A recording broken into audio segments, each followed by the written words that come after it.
Debe ser algo bastante serio y difícil de hacer desde mi punto de vista. Siempre he sido un trabajador independiente.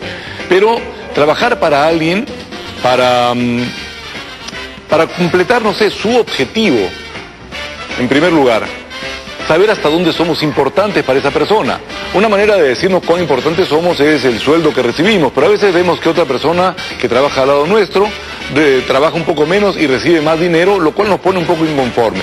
Sin embargo, creo que una de las cosas que más nos puede alterar es cuando nuestro trabajo no es percibido por la persona que está por encima de nosotros.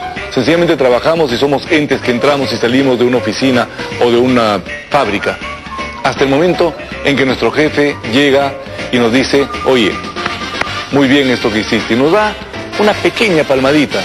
Esa gratificación tan personal puede hacer que cambie nuestro sentido dentro de la empresa. Ya que estás hablando sobre empresas, me pongo a pensar en la selección de personal, las entrevistas a las que los postulantes a un puesto acuden, y creo que muchas veces estas selecciones se dan por un montón de factores, muchos de ellos subjetivos. Me atrevería incluso a decir que si dos mujeres postulan a un puesto, una muy guapa, medianamente preparada, y otra muy preparada, pero medianamente guapa, estoy casi seguro que le van a dar el puesto a la muy guapa. Bueno, el proceso de selección de personal es largo y arduo, no solamente para los que postulan, sino también para el equipo que los convoca y que hacen una serie de procedimientos complejos y exhaustivos para investigar si esa es la persona adecuada para el puesto. Pero a veces son pruebas y son entrevistas que quizás exceden algún límite. ¿Quién decide hasta dónde pueden llegar estas personas a la hora de aplicar la selección de personal? ¿Bajo qué criterios y cómo se mide la aplicación de eso? Lo vamos a ver hoy en La Lucha por un Puesto.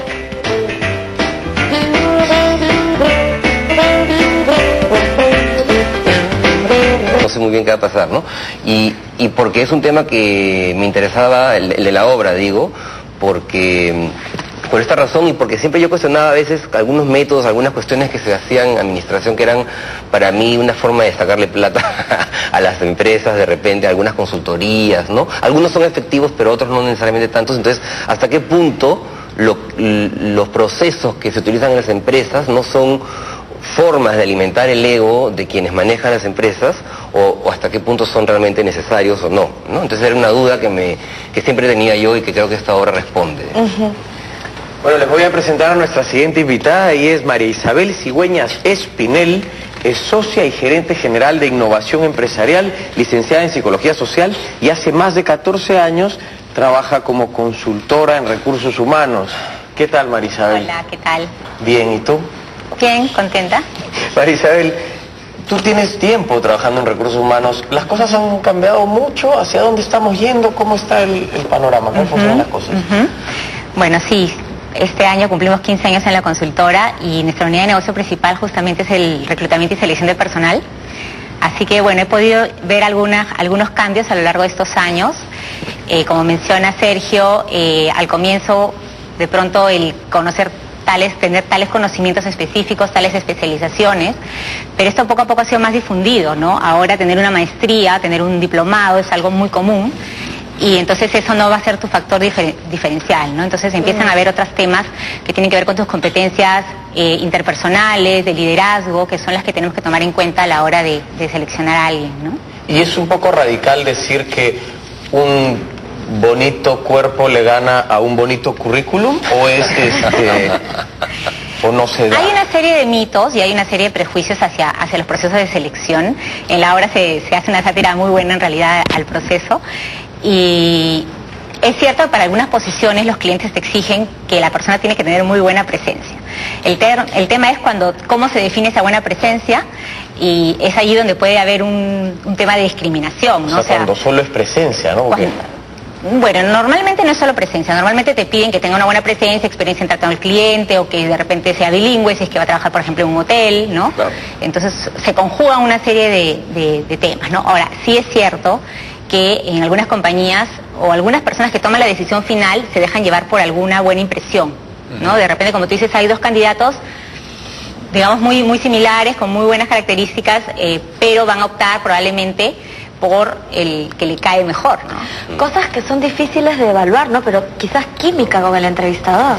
Así es, también. Nuestro siguiente invitado es Luis Felipe Calderón.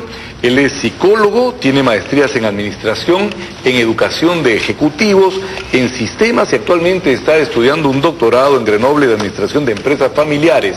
Él es profesor de la Universidad de San y experto en estos temas que estábamos hablando. Luis Felipe, ¿cómo estás? Gracias por venir. ¿Qué tal, Gianfranco? Te quería hacer una consulta. Tú ya has visto otros procesos de selección. Me hablabas ahora de una obra de teatro que los jóvenes no tenían idea, que es la empresa, perdón, Un Momento de Locura. Sí, del Telva fue ese. El Telva la hacía, ¿no es cierto? Y donde había una persona que agarraba y le sacaba la mugre a un muñeco para poder... Para descargar toda su frustración de 25 años. De 25 años. Se fue con Lertora. Con Lerto estaba... ¿Quién lo dirigía? ¿Chiarella? Chiarella, me parece que es quien dirigía. La pregunta que te iba a hacer es, ¿era muy diferente antes un proceso de selección? Porque yo creo que ahora se ha como hasta especializado el proceso de selección de personal, ¿no? Bueno, va a depender de qué tipo de empresa estamos hablando. En las empresas medianas y pequeñas sigue siendo la de siempre, es alójímetro, por recomendación. Las más grandes ya contratan. Ojímetro, recomendación, son las Claro. dos que son Oye, diferentes, ¿no ¿no? tienes un amigo que pueda trabajar junto a ti? Sí. Y el mismo trabajador trae a alguien, Claro. un familiar, un recomendado. Ya. O al ojo, el dueño no sabe nada, no hace perfil, no sabe nada y sencillamente mira, evalúa a su mejor saber y entender. Y en ese proceso de selección absolutamente intuitivo, ¿no había una cierta sabiduría? Que va a depender de las calidades psicológicas y profesionales del que entrevista. Por ejemplo. Lo cual también pasa en los altos niveles profesionales, porque la persona puede tener alto nivel, MBA en el extranjero y tener grandes prejuicios, por ejemplo, raciales. Por ejemplo. ¿No? Lo que decía Giovanni hace un momento, o sea, en el Perú no solo hay no solo un tema con la belleza de la persona, que puede actuar a su favor o en su contra, sino también un tema racial. Entre un cholo y un blanco, la gente va a tender a preferir, sobre todo las grandes empresas, a alguien blanco. Yo sabía de una historia de un señor ciego que era la persona que se encargaba de hacer el reclutamiento de los partisanos en la época de la Segunda Guerra Mundial. Entonces él recibía a la gente, los escuchaba y decía sí, no. El primer filtro era él. Y si él se equivocaba, de alguna manera podía hacer fallar toda la organización. Había un conocimiento, había una visión que no dependía de los ojos. Claro, todas las personas intuitivamente hemos desarrollado aptitudes y habilidades de las cuales no tenemos conciencia necesariamente. Entonces hay gente que es muy capaz, aunque nunca haya empezado una universidad, y de saber quién va a ser un traidor y quién va a ser bueno, y hay otros que tenemos una gran formación académica y que a la hora de la hora usamos herramientas y fallamos. Y puede fallar. Y eso de no tiene talento pero es buena moza, que es lo que proponía Giovanni. En general va a funcionar a favor de la persona, pero conozco de casos donde funciona a la inversa. No, esta es muy guapa, va a generar muchos enamoramientos y conflicto. Exacto. La discriminan por bonita. Yo hice eso una vez. Es más, Me equivoqué. hay que tener cuidado de no contratar a alguien que a uno mismo le parezca muy adecuado, muy atractivo. Es muy peligroso. Te pone nervioso, ¿no? Ni hablar. No, además genera problemas laborales después, porque uno no va a poder ocultar esa preferencia y se va a generar envidias y celos como el hijo favorito. Mucho problema. Mucho problema, está muy guapa. Y no muy bonita, sal fuera. Por eso, dicho de paso, a las chicas cuando vayan a una entrevista de trabajo, que no vayan muy atractivas. Ya. Por más que sean espectaculares, tienen que ¿cierto? tratar de ocultarlo. Acá Sobre todo vamos, porque si le toca a una mujer que le entreviste, Va a decir, probablemente... Natalia, bájale, no vengas tan guapa. Pero ella consiguió el puesto. Vamos a ir a una pausa y vamos a regresar con la importancia de los títulos y hablaremos del currículum vitae. Ya volvemos. El currículum.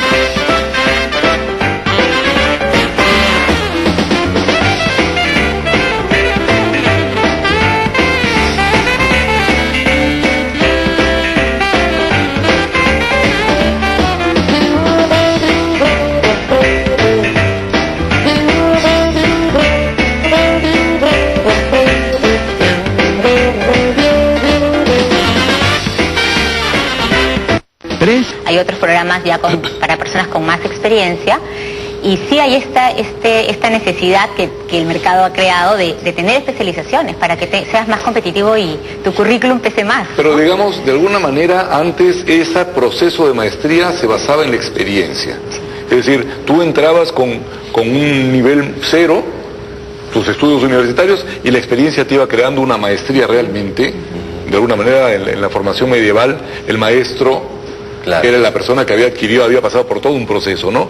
Ahora, si no tienes la especialización, si no tienes la maestría, ya no te cuenta para un cargo gerencial, digamos. Exacto. Lo que pasa es que también las